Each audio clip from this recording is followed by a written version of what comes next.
What's good, YouTube? Reuniclus2094 here with a Pokemon White Team Challenge. The team challenge that was brought to me this time is Wonder Room Reuniclus. And just a little background, Wonder Room is a move that basically switches special defense and defense. I'm facing Sarah Pfeiffer of Colonel Pfeiffer on YouTube and the leader of Team Aqua. And yeah, let's just go ahead and get started. So basically, she's going to lead off with her, the Glalie. That's what it is. I haven't seen one of these in like a long time. She leads off with her Glalie. I lead off with my Fortress, and she taunts. I switch into my Lantern just to take whatever she's going to do, because my Lantern could pretty much wall this thing unless it's carrying Earthquake, which I didn't believe it was, so that's why I switched into Lantern. And the taunt's going to wear off. And my opponent's just going to set up the last layer of spikes. I'm going to go for the Thunderbolt. But you know what? I don't care about spikes. Not at all. Okay, so she's going to bring in Illumise. I'm going to bring in my Fortress. And she's going to go for the Substitute, which pretty much gives me a free switch in, which is nice. And I know that this Illumise is going to be running something her and Colonel Sanders call the Poke Love set. So I figured that I'd break through the first confusion, but I guess not. She's going to switch into her Whimsicott. I'm going to snap out confusion and fire off a Rapid Spin. And that is going to get rid of all those spikes, so now spikes aren't going to be doing anything anymore. And she Leech Seeds me. I was expecting her to go for a Taunt, so I Volt Switch to get out of there. So I guess it's good she went for the Leech Seed as well. And I can't credit myself with this, thinking up this team. I actually got this team. Somebody brought this team to me via Smogan, because I asked for ideas for Wonder Room Reuniclus, and this is what was brought. And basically it's a Slowking Wonder Room, just Reuniclus is switched. I'll leave a link to the forums that I got this team from. Anyway, just recap. So I went for the Ice Beam on her Whimsicott, and then she switched and I switched into my Tangrowth, because I'm really not sure why. For whatever reason, I just had this hunch that I should switch, so I did. And yeah, basically I'm going to go ahead and switch. HP Fire didn't do much, so I'm going to switch into my Mandibuzz and get Thunder Waved. And I almost had this hunch. For whatever reason, I almost had this hunch to switch into Lantern, and that would have been nice because it would have been free Volt Absorb and free switch in, but I didn't. And I get attracted, but I break through the attract and the paralysis and go for the Whirlwind. It's Illumise now. So I go ahead and switch out. I go ahead and switch into Fortress, and she's going to go for that Swagger, TM87. And yeah, my attack's going to increase sharply, but now I'm confused, and now I'm attract. So basically, first turn, get confused, break through it, but I get immobilized by love. Oh, look at me. I guess my Fortress is just shacking it up with this Illumise or something. So I'm going to break through both the confusion and the attract and set up Stealth Rocks, which is going to be good because a lot of her team, or at least half of what her team is left, is weak to Stealth Rocks. And now she goes for the Thunder Wave. And you might be thinking, oh, he's getting paralyzed. Oh man, we should be worried for him. So I'm gonna get myself in confusion. I'm like, no, okay, that's enough. So I'm gonna switch into my Lantern. And she's gonna go for the Swagger, because she was gonna try and get me at +6 attack, so I do a lot of damage to myself. But that's not gonna be the case. So then she goes for the attract on Lantern. I'm like, okay, I hope I can break it both through the confusion and the little, I guess, infatuation. So I break through it, fire for Heal Bell, and now both my Fortress and my Mandibuzz are cured of paralysis, which is awesome. Now I switch into my Nidoqueen, because my Nidoqueen can essentially wall this thing. I mean, I'm gonna still get confused, but the nice thing is I have enough bulk that I don't need to worry too much about what's going to happen to me. So I set up the first layer of Toxic Spikes, break through the confusion first turn, which is great. Great, fantastic. She's gonna switch out and go put in her Whimsicott, and I was like, okay, so this thing's gonna probably taunt me, so I planned on going for the Ice Beam, but I hit myself. Or actually, no, I planned on setting up the second layer of Toxic Spikes, because that was still a switch-in.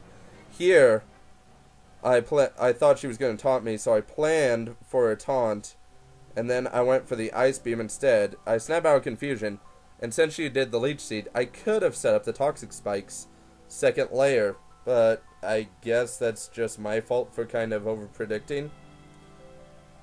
And she's going to bring in Volbeat. She's going to bring in Volbeat to go ahead and do some Poke Love to me. And, you know what? Swagger. Now I'm at +4 attack, so I am going to hurt myself if I hit myself. But I managed to break through the confusion and set up a second layer of Toxic Spikes. So now, any Pokemon that comes in is going to be getting badly poisoned, which is going to be great, great, fantastic. And now I go ahead and switch out, because I thought maybe she was going to go for the Attract next, and that's what she does. So I switched out into Fortress, got a free switch in. Obviously, she's going to Swagger, though. So she goes for the Swagger, and I'm like, okay, I don't care about that TM87. So, yeah, hit myself in Confusion. I don't really get why they say Confusion is 50% you're going to hit yourself and all that, because seems like I hit myself a little bit more than 50%. She just goes for the Swagger again, because she's trying to get me to full attack. And I'm still confused, unfortunately, but I get up my first layer of spikes, which is awesome. And, yeah, she's kind of recovering, but the poison is doing more damage than she's recovering, so really, the poison would kill her off, since she doesn't apparently have some way to recover.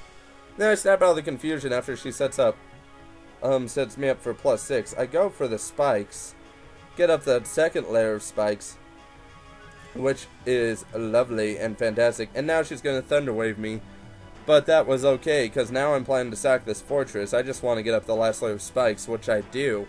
And now I'm going to sack this Fortress. I don't need this Fortress anymore. So I decided to leave it in, because I know her next move is going to be Swagger to confuse me. I'm at +6. So I figure Fortress is pretty much a goner. He'll probably end up killing himself. He does not. And I'm like, yeah, but I still want to fodder out the Fortress. So I go ahead and stay in. She goes for the Swagger, because that's effectively all she can do. I actually managed to break through the confusion and the paralysis and go for the Volt switch, which is, yeah, awesome. So now I decided to bring in Reuniclus, because this is the whole reason for this team. This Wonder Room right here. And the upside is, Reuniclus has a little bit more special defense than he does defense. So, if I manage to break through this confusion and set up Wonder Room, my Swaggers aren't going to be doing too much to myself, because Reuniclus has terrible attack. So I managed to break through, set up the Wonder Room, the Illumise goes down to poison, and all those injury hazards. And now this Umbreon, effectively, if she's running max special defense, max HP, this Umbreon right here is in trouble, because now all its special defense is on its defensive side. And I hit myself in confusion, which kind of sucks, but see why it's good I set up that Wonder Room. It didn't really do too much. It did, like, I don't know, 50 points damage, not too bad. She goes for the Sleep Talk, gets the payback. Look at this. Does, like, pretty much nothing. Effectively, Wonder Room Reuniclus is insanely awesome, because it gets a lot of physical bulk then. And also, it can hit things like Blissey or Umbreon that have naturally high special defense and switch it around to make it to where they have now high defense and low special defense. So this is really good to kind of trap in some of Reuniclus's counters. Now I go for another Focus Blast, and since she got that special defense drop the first turn, I actually go ahead and KO her. And for whatever reason, there was actually not that bad of luck for me in this. So now she brings in her Bouffalant, which I know normally has higher defense, so this Focus Blast isn't going to be doing much. She carries the Lumberry, though. Okay, interesting. Carrying the Lumberry. I break out of the confusion. And I managed to hit my third focus blast in a row. This is unusually good luck for me. Well, so her Bouffalant is going to survive, and I'm like, now I'm not going to want to be taking paybacks, because now they'll kind of hurt a little bit. So I go into Tangrowth, because Tangrowth is a good physical wall. And here I accidentally make the mistake and hit Leech Seed. So I was afraid her Sap Sipper would start working, but she doesn't have Sap Sipper, she has Reckless. So yeah, it doesn't really matter that I went for the Leech Seed, because now I just get a little bit of health, and that's going to be the match. So, hope you guys liked Wonder Room Reuniclus. I'll leave in the description the forums where I got it from, as well as a link to Colonel Piper, the YouTube, and Team Aqua's group. And that is going to be all. Comment, like, and sub to see more of my content. I hope you enjoyed this White Team Challenge, and see you next time.